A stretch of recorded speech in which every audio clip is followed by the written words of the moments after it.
Sand, sea and very occasionally sun, Blackpool lingers in English hearts as the seaside resort. England's working classes used to flock to coastal towns like Blackpool to find fun, eat sweets and take their chances with the weather.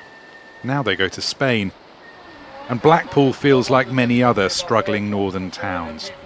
The sort of place crying out for the kind of investment Britain's Finance Minister Rachel Reeves hopes will reinvigorate poorer regions and stop the surging right-wing populist Reform UK party winning future elections. No small challenge, considering Britain's worrying finances.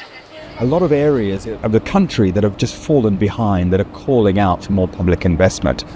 Of course, that's just the economic side. Politically, the government is losing support rapidly, particularly amongst people who are still facing a cost of living crisis, who want public services to improve and who are turning to more radical options because they're fed up with governments that don't seem to deliver for them. Rachel Reeves faces tough choices in Wednesday's spending review. Some departments will be told to cut day-to-day costs. But loosened debt rules allow her to promise an extra $146 billion in investment over 4 years. Health and defence are expected to be the big winners. House building and transport projects across the north are also priorities. You've got more than But Britain seem increasingly unhappy with the dominance of the two main parties, Labour and the Conservatives.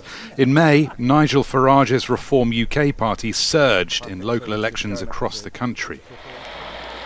Blackpool's old Conservative club has rebranded as the UK's first reform-themed pub. Another sign, its local politicians say, of how forgotten people here feel. Oh, it's 100%. That's the reason for the rise, the explosion of Reform UK. The Conservative and the Labour government have played a part in that. They've just totally neglected the north, the seaside resorts, and we've just been left behind. The Labour government has tried very hard to paint the UK's economic problems as all the fault of years of Conservative rule, which, to be fair, is not a particularly difficult case to make. But a series of self-inflicted injuries over a winter fuel allowance and other matters have squandered public goodwill remarkably quickly.